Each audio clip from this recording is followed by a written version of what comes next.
Our brains are literally incredibly efficient machines. But let's be honest, that efficiency often comes at a massive cost to our accuracy.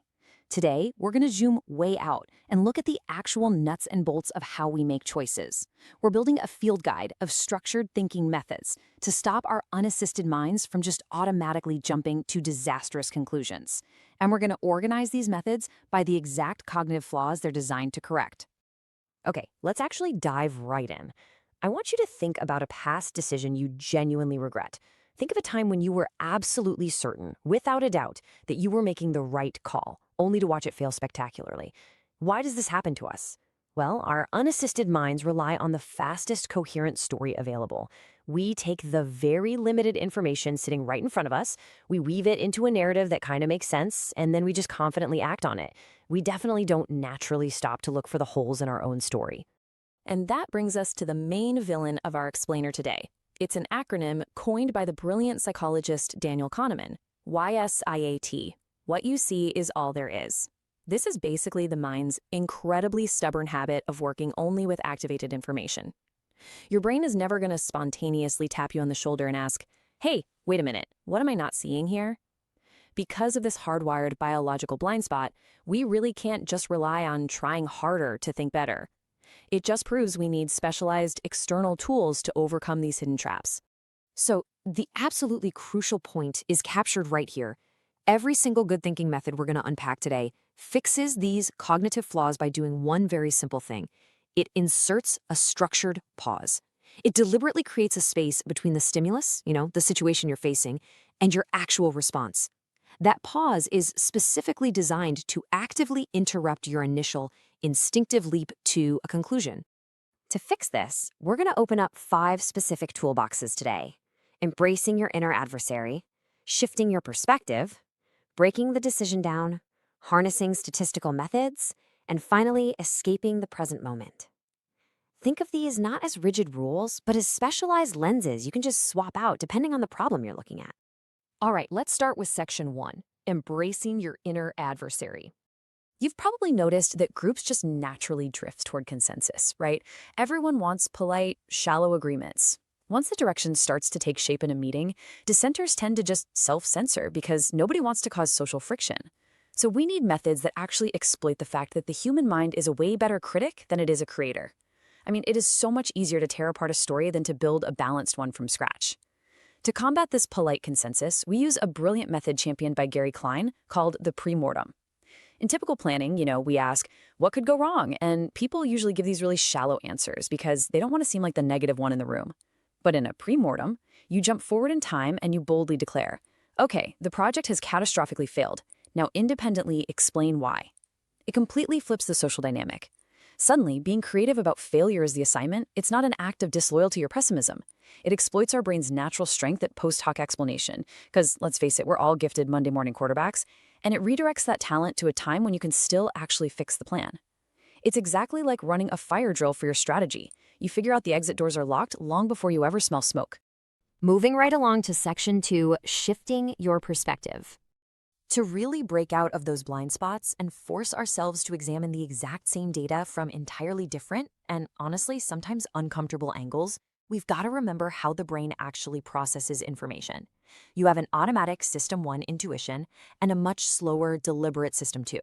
Your System 1 is literally like the autocomplete on your phone. It's incredibly fast and, yeah, it usually gets the gist right, but it's totally prone to predictable, sometimes deeply embarrassing errors because it relies on shortcuts. Your System 2, on the other hand, is the act of consciously rereading the message before you hit send. When you notice yourself leaning heavily toward a quick decision, you've got to pause and audit yourself. You have to ask, wait, is this just my System 1 autocomplete talking because this feels super familiar and wraps up into a nice narrative? Do I need to manually activate System 2 to look at the actual facts? A genuinely great way to enforce this perspective shift as a team is using Edward de Bono's 6 thinking hats. Think about a normal meeting. One person is brainstorming, that's the green hat, while someone else is immediately pointing out all the risks, which is the black hat. That instantly creates interpersonal conflict.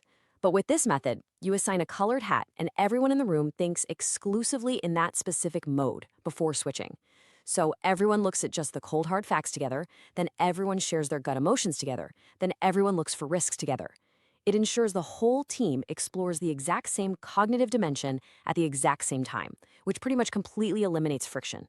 It's like a meeting where everyone finally agrees to speak the exact same language at the exact same time. Okay, into our third toolbox, breaking the decision down. We really want to avoid letting just one vivid emotional reaction totally hijack our judgment. And that's where the weighted decision matrix comes in. You evaluate the components of a decision systematically. Let's say you're choosing a house, right? Without any structure, a truly stunning view might completely blind you to the reality of a terrible 90-minute commute. That one vivid feature just dominates. But with a matrix, you decide entirely in advance how much each factor actually matters. You assign specific weights to the price, the commute, the view, and then you score the options independently. It operates a lot like baking with a precise recipe. If you just throw ingredients in by feel, you might dump in way too much salt just because it's the most noticeable flavor.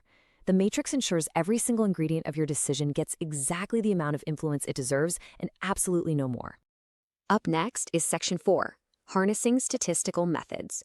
We all have this incredibly stubborn habit of trusting a vivid, detailed story over boring statistics, just assuming our particular situation is totally unique.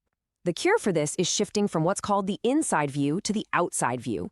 Let's say you're planning a massive kitchen renovation. The inside view is staring at your specific blueprints and your specific contractor and confidently estimating, oh yeah, this will take 6 weeks.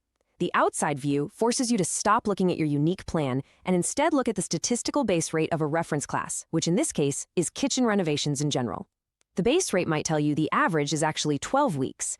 The outside view is vastly more accurate. It's so much like predicting tomorrow's weather by checking historical weather data for your region instead of just glancing out your kitchen window and guessing based on how the clouds look.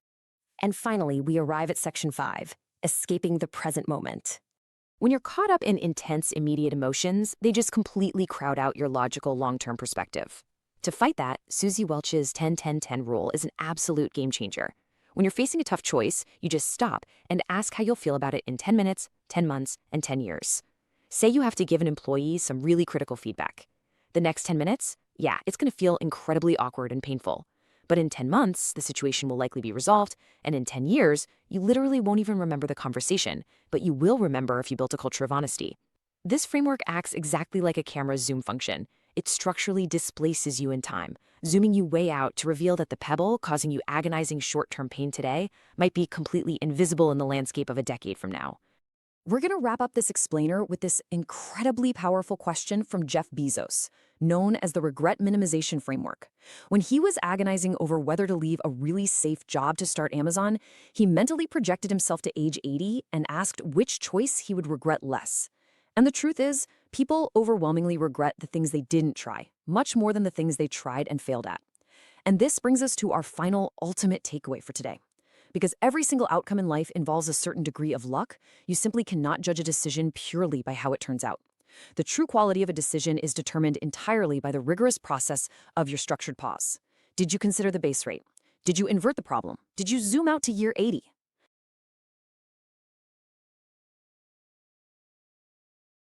Tell me, have you ever noticed that your brain just naturally loves to criticize things? Usually we think of this as a total flaw, right? It's the exact thing that derails meetings and completely kills brainstorming sessions. But today, we're actually going to learn how to turn that exact tendency into a massive strategic asset. Seriously, think about it for a second. Why is it so much easier to tear down a plan than to build one up from scratch? Well, the truth is, when we're in groups, we all have these hidden biases and a totally natural drift toward polite, shallow consensus. We just want to get along with everyone, so we self-censor. But beneath that polite, agreeable surface, our brains are quietly building up a huge arsenal of criticisms. And that brings us to the core premise of our explainer today. The human mind is simply a better critic than it is a creator. It's just way easier to tear apart a story than to build a perfectly balanced one. So rather than fighting this totally natural instinct, we are going to equip you with a toolkit of 5 adversarial and dialectical methods. We're essentially going to weaponize this critical superpower to bulletproof your ideas. Okay, let's dive into this. Here is our escalation arc for today. First step, simulating catastrophe. Second, red teaming your plans. Third, forcing ideas to compete. And finally, fourth, the structured decision pause. All right, part 1, simulating catastrophe first, and how this breaks polite consensus. So the first tool in our cognitive toolkit is the pre-mortem. You know how in a typical planning meeting, asking, hey, what could go wrong, usually just gets you these really shallow, safe answers? That's because nobody wants to be the negative person in the room. But the pre-mortem completely flips the timeline. You imagine jumping forward in time and declaring as a fact that the project has already failed catastrophically. Then, you work backward to explain why it happened. By doing this, being creative about failure actually becomes the assignment, rather than feeling like some act of disloyalty. You're basically hacking your brain's amazing ability to be a Monday morning quarterback, but you're doing it at a time when you can actually still fix things. Let's see how this actually plays out as a practical exercise. Think of this as a strategy fire drill. You don't wait for the building to burn down, right? You simulate the fire to check where the exits are. Imagine a startup that's about to launch a new app. The CEO gathers the team and says, okay, it's 1 year from now. The launch was a total disaster. Why? Suddenly, people open up. An engineer admits the servers might actually crash under load. A marketer says, well, we targeted the wrong demographic. A designer points out the onboarding flow is way too confusing. None of these potentially fatal flaws had been brought up in months of optimistic planning, but the pre-mortem pulled them right to the surface. Okay, tool number 2 is devil's advocacy. This is where you formally assign one person, or even a whole group, the specific role of arguing against the preferred position, completely regardless of what they personally believe. Their only job is to find every single weakness and every inconvenient fact they can. The analogy here actually goes way back to the Catholic Church. When they were considering someone for sainthood, an official called the Advocatus Diaboli was assigned to argue that the candidate was utterly unworthy. They knew that without a formal adversary in the room, the process would just end up rubber stamping everybody. This method creates such a vital contrast. Instead of just defaulting to polite consensus where dissenters bite their tongues, you frame dissent as a literal duty. When you assign a devil's advocate, you separate the argument from the person making it. Take a hospital board looking to approve a massive $50 million expansion. The CFO is assigned to argue against it, even though she personally really supports the project. But because it's her duty, she digs deep and discovers that the population projections they're using relied on completely outdated census data. She effectively dismantles the entire plan and saves the hospital from a huge mistake, all because dissent was made a formal, expected duty. Moving on to part 2, red teaming your plans, taking this from theory to practice. Now we're really escalating things. Red teaming is where a dedicated group actively tries to defeat, break, or exploit your plan. You aren't just theorizing about failure anymore. You are actually attempting to cause it. Think about it like crash testing a new car. You don't just sit in a conference room and calculate whether the steel frame should hold up on an accident. No, you physically drive that car into a brick wall at 60 miles an hour and see what actually crumples. The real-world wreckage tells you absolute truths that your engineering models completely missed. So we're moving past theoretical vulnerabilities here and looking at practical exploitability. We're shifting from testing the happy path of how things should perfectly work to actively abusing systems to see exactly how they break. A perfect example of this is an online banking platform. Right before launch, the bank hires ethical hackers, the red team, to literally try and steal funds. The internal developers only tested that happy path. But the hackers, they discover they can bypass the entire password reset system just by tweaking the web URL. The internal team missed this entirely because they were focused on how the system was designed to work, not how a bad actor could actively abuse it. It really all comes down to this one crucial distinction. A pre-mortem imagines failure, but a red team creates failure. And that brilliantly closes the gap between what you think might happen and what actually happens when your plan is under active attack. Let's hit part 3, forcing ideas to compete. Time for some deep intellectual sparring. This brings us to tool number 4, which is a classic dialectical method, dialectical inquiry. This is where you take the exact same set of data and deliberately construct 2 totally opposing interpretations, and you argue each one as rigorously as possible. The goal here isn't to win an argument. It's kind of like looking at an optical illusion. You know, the one with the young woman and the old woman hidden in the exact same drawing? Both images are technically there in the ink. Dialectical inquiry forces you to see both images so you can understand where the data genuinely points versus where your own hidden assumptions are just doing all the heavy lifting. Imagine a company's revenue is just completely flat. The exact same flat sales data can spawn interpretation A, well, the market is completely saturated, we need new products, or interpretation B, our product is totally fine, but our sales team really needs restructuring. If you argue both sides thoroughly, you quickly discover that interpretation A assumes market share is basically fixed, while B assumes competitors aren't actively stealing your share. Once you expose those hidden assumptions, you know exactly what you actually need to go out into the real world and test. Next up is tool number 5, steel manning. We all kind of instinctively strawman opposing views, meaning we attack the absolute weakest, most cartoonish version of an argument just because it's super easy to defeat. But defeating a weak version teaches you literally nothing. Steel manning means you construct the absolute strongest possible version of an opposing argument, maybe even stronger than your opponent themselves would articulate.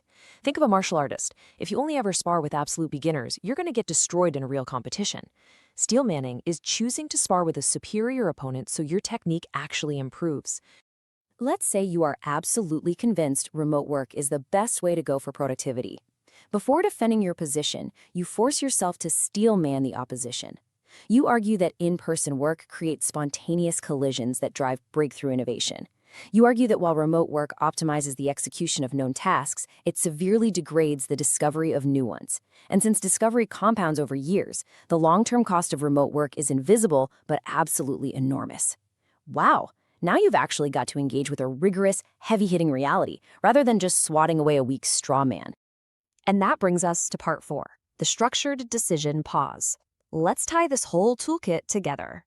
It all wraps up into this one simple truth. The quality of a decision is determined by what you considered, not by how it turned out. Left to its own devices, your unassisted mind will always leap from a situation to a conclusion using the absolute fastest story it can build. Every single tool we cover today, the pre-mortem, the devil's advocate, the red team, dialectical inquiry, and steel manning, they all do the exact same fundamental thing. They insert a much-needed structured pause between stimulus and response. Now, they don't guarantee perfect outcomes because, hey, luck always plays a role in life. But they absolutely guarantee you've done the deep thinking the situation actually deserved. So I'm going to leave you with this final provocative thought today. Look at the decisions you're making right now in your work and in your everyday life. Are they just based on a shallow, polite consensus? Or have you actually put them in the ring? Have your ideas survived the attack? Start practicing these cognitive martial arts and just watch how much stronger your ideas become.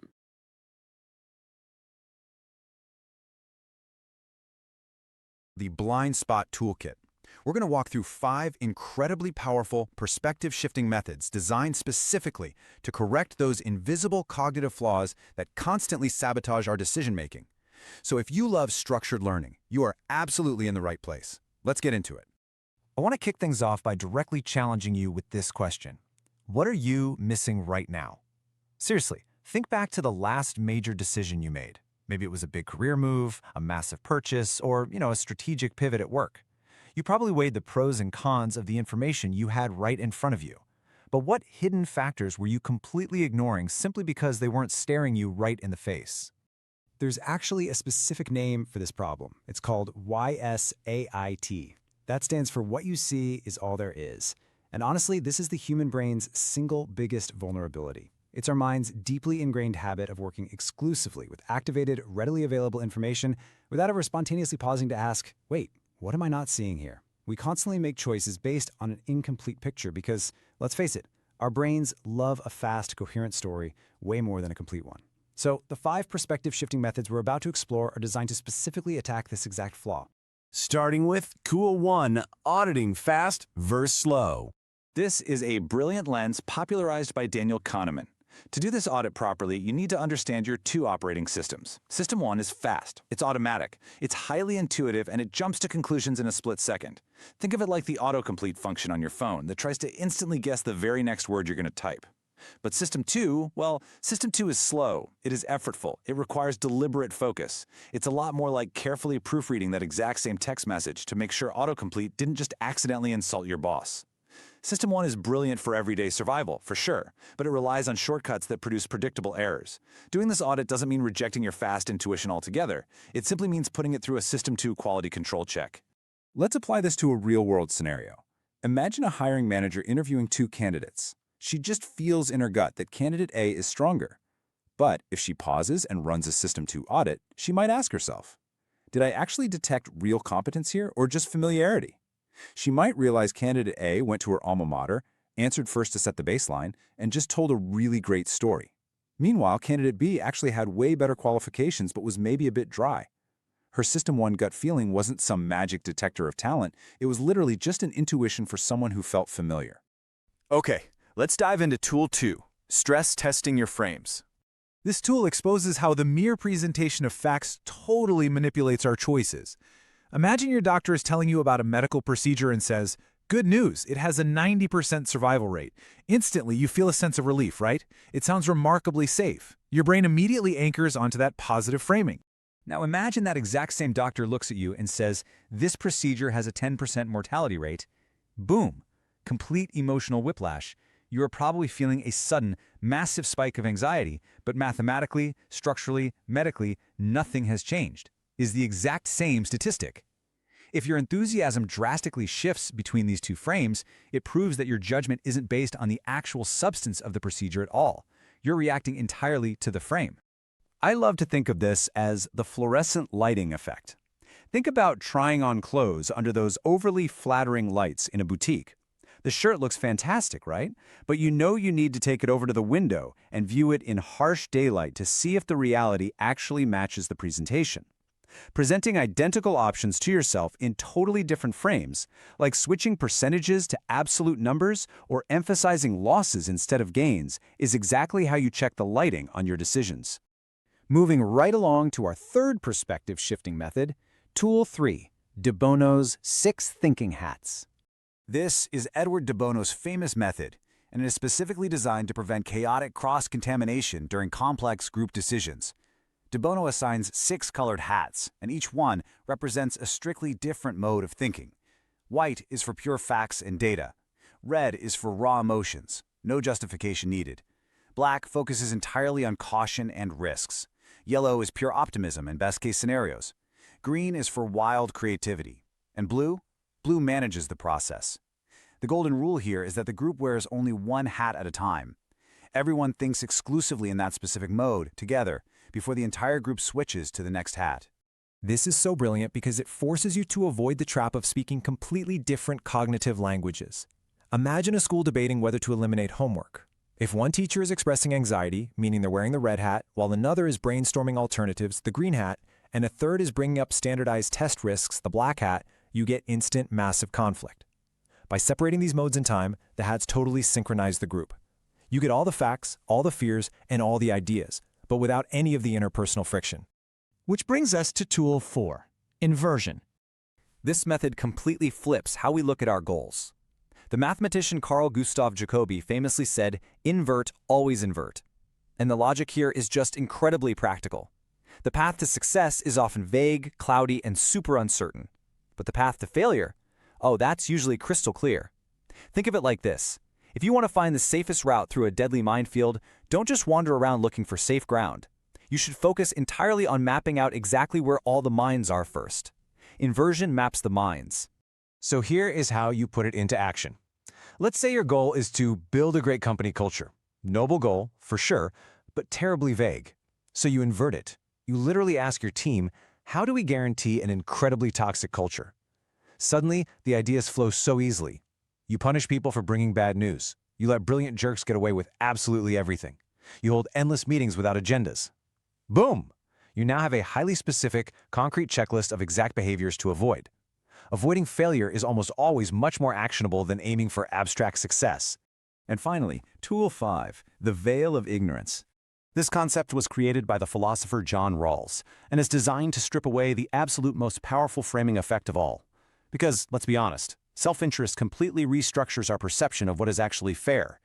Imagine a company trying to figure out how to distribute a year-end bonus pool. If you know your position, say you're the top salesperson, you will fiercely argue that a purely meritocratic, performance-based system is the only fair way. But if you were the office support staff, you'll probably argue that equal shares for everyone is the only fair way. The veil of ignorance asks you to design the system without knowing what job you will eventually have.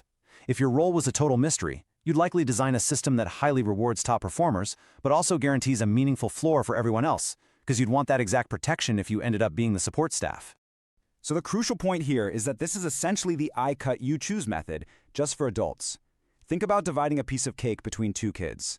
If the child cutting the cake doesn't know which piece they're going to get, you can guarantee they are highly motivated to cut that cake as perfectly even as humanly possible.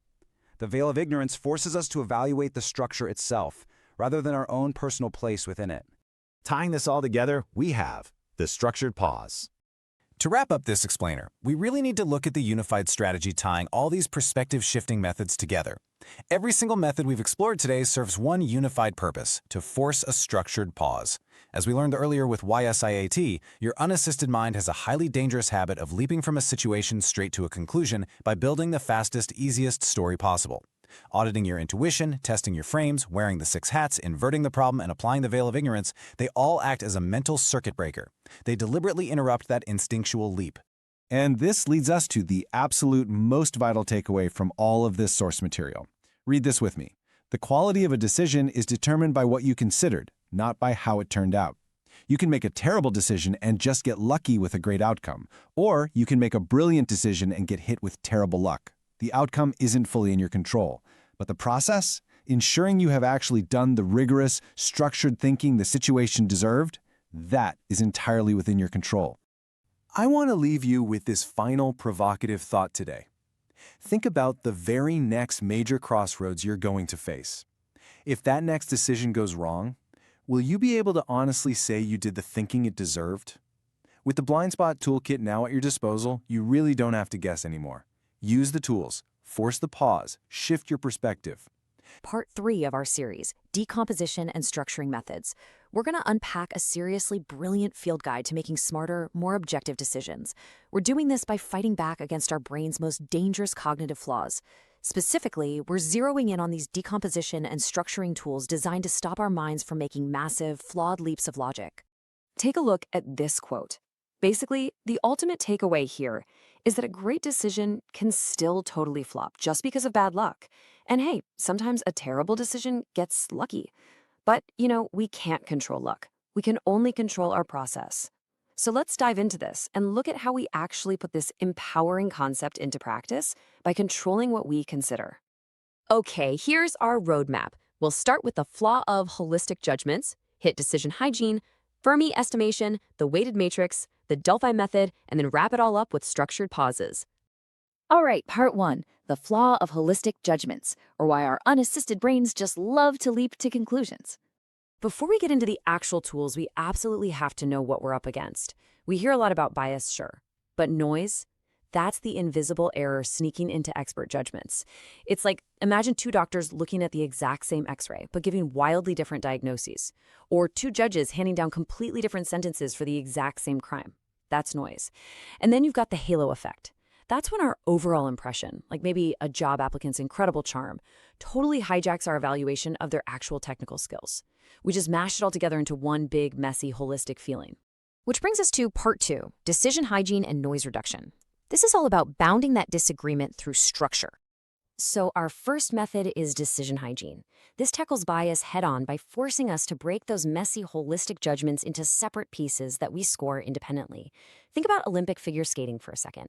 Imagine if the judges just gave one single overall impression score. I mean, personal preferences would absolutely run wild, right? Total chaos. But by actively separating the technical elements from the program components, the sport puts strict boundaries on that disagreement. It doesn't magically erase human differences, but it makes them visible and, most importantly, controlled. You can literally take this exact same logic into the business world. Say you're hiring someone for your team. Instead of having this casual, open-ended chat where you judge them on a vibe, you define specific dimensions beforehand. Scoring these dimensions immediately and independently stops a candidate's dazzling communication skills from artificially pumping up your view of their problem-solving approach. It literally forces you to look at the individual parts before you're even allowed to look at the whole. Moving on to part 3, the Fermi estimation method. This is how we tackle the seemingly unknowable. Okay, imagine someone comes up to you and asks, how many piano tuners are there in Chicago? Your brain probably just freezes. It feels completely impossible to guess directly, doesn't it? Our unassisted minds just kind of throw in the towel because there's zero obvious baseline to grab onto. But watch what happens when we decompose it. We break it down into smaller, totally manageable chunks. You probably don't know the final total, but you can guess that Chicago has, say, roughly 1 million households. Maybe around 5% of them own a piano. A piano probably needs tuning about once a year. A tuner can likely do about 4 of those a day, working maybe 250 days a year. Now here's where the magic happens. When you multiply those separate, independent estimates together, the errors naturally tend to cancel each other out. Your overestimates actually balance out your underestimates. You do the math on those guesses and you get 50. And guess what? That is shockingly close to the actual real-world number, which sits right between 80 and 100. You got within a factor of 2 on a question that literally felt unanswerable. It's exactly like trying to guess the weight of an elephant. You can't just eyeball a massive animal and know. But if you estimate its volume by picturing it as a rough cylinder, and then multiply that by the density of flesh, which is pretty close to water, you can actually get incredibly close. Breaking the impossible down into the possible, well, that's the whole game here. All right, part 4, the weighted decision matrix. This is where we override our gut feelings using math. So, this third tool mathematically protects us from those emotionally loud features that try to hijack our choices. Let's say you're deciding between 2 job offers. If you just go with your gut, job A's massive salary might totally blind you to the fact that it has an awful commute or terrible hours. But if you systematically assign a weight to what actually matters to you, like giving work-life balance a 5 out of 5 and score them independently, the matrix reveals that job B actually wins. It wins because it dominates the criteria you most heavily weighted, totally overriding what your impulsive gut was trying to grab onto. Think of it just like cooking. If you're tossing ingredients in purely by feel, without a recipe, you might dump in way too much salt just because it's a super strong, noticeable flavor. The matrix? That's your recipe. It makes absolutely sure every single ingredient gets the exact respect and proportion it deserves, which you decided logically in advance way before the heat of the moment. That brings us to part 5, the Delphi method, or how to aggregate expert judgment without social contamination. Our fourth method tackles the very unique, very messy problem of group decisions. Let's say a government agency needs to estimate the probability of a new pandemic. Instead of throwing 10 experts into a boardroom to argue, they use the Delphi method. Here's how it works. The experts submit independent estimates first. Then, they get to review an anonymous summary of everyone else's reasoning. After that, they revise their own original estimates and the cycle repeats. They eventually narrow in on a cluster of answers, not because someone pressured them, but because they genuinely updated their views using pure, uncontaminated logic. This completely highlights why standard face-to-face meetings fail so often. Regular meetings act like a book club. The most senior person, or even just the loudest speaker in the room, anchors everyone else, while the shy experts just sit there silently. But the Delphi method? That acts more like a blind peer review. It fiercely protects individual independence, which, let's be honest, is the entire reason we wanted to aggregate the group's knowledge in the first place. Finally, part 6, the power of structured pauses, moving from illusion to clarity. All right, we've reached the resolution of our explainer today. When you take a step back and look at the big picture, whether we're talking about noise reduction in your hiring process, Fermi estimates, weighted matrices, or Delphi panels, they all do one incredibly fundamental thing. They insert a structured pause. They purposefully interrupt our unassisted brain's super fast, super flawed leap to a convenient, holistic conclusion. So I really want to leave you with this provocative thought. You can't always control the final outcome of your choices, right? The world is just way too complex for that. But by actively choosing to hit pause, to decompose the problem into parts, and to force some structure onto your thinking, well, you pretty much guarantee your decision gets the rigorous, objective thought it truly deserves. So next time you feel your gut making a massive leap, what structured pause are you going to take? Have you ever noticed how our brains naturally default to this highly flawed, overly optimistic perspective whenever we're making plans? We actually call this the inside view. Well, today, we are going to explore this fascinating cognitive quirk, and more importantly, we're going to add 3 incredibly powerful statistical methods to our mental toolboxes to help fix it. Here is our roadmap for today. We'll kick things off with the illusion of uniqueness, then move right into adopting the outside view, check out Bayesian updating in action, look at exactly why formulas beat experts, and wrap it all up with consistency over brilliance. Let's jump right in. Section 1. The illusion of uniqueness. Escaping the what you see is all there is trap. As humans, we all suffer from this massive blind spot, known as what you see is all there is. We absolutely love the inside view. We focus entirely on our specific plans, our specific highly capable team, and our own overly optimistic assumptions. And the thing is, if we can build a coherent narrative based only on the information sitting right in front of us, we literally stop looking for what we might be missing. But if we want to make genuinely accurate predictions, we have to force ourselves into the outside view. This means zooming out, looking at the broad category of similar projects, checking the statistical base rates, and looking at actual historical outcomes. To become a master decision maker, you have to actively ignore that really comfortable inside view and embrace the cold, reliable truth of statistical methods. Moving on to Section 2, Adopting the Outside View, and our first method, Reference Class Forecasting. This dynamic plays out so dramatically in the real world. Just look at the massive gap when it comes to something like a kitchen renovation. From the inside view, planners might estimate, say, 6 weeks and $30,000 because they're focusing on their specific contractor, their specific blueprint, and they're just assuming everything is going to go perfectly. But the outside view, the actual base rate for all kitchen renovations, averages out to 12 weeks and $55,000. And you see the exact same thing with writing a first-time book. The author thinks, 12 months tops, but the historical base rate dictates 3.5 years. Now, these planners aren't stupid, right? They are just victims of the planning fallacy, completely ignoring the base rate of how plans just like theirs actually perform in the real world. Daniel Kahneman and Amos Tversky created a fantastic analogy for this. Relying on the inside view is kind of like looking out your window right now to predict tomorrow's weather. The view out the window is incredibly vivid, it's right there, and it feels highly informative.